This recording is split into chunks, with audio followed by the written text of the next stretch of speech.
How to install Visual Studio Code for APT. Remember that on Mac we use Homebrew to install packages like Visual Studio Code, not APT, and APT is only supported on Linux system. So in this video I'll explain how to install Visual Studio Code for APT on your Linux system. First step is to open terminal. Open your terminal on your Linux system and you'll be running few simple commands. Type this command to update your system, that is sudo apt update, and hit enter. Next step is to install dependencies.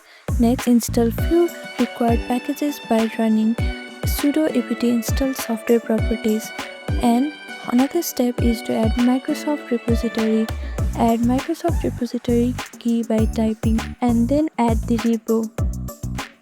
Finally, update once more and install Visual Studio Code. And the last step is to launch it by simply typing code in your terminal, and that is how you can install Visual Studio Code for APT.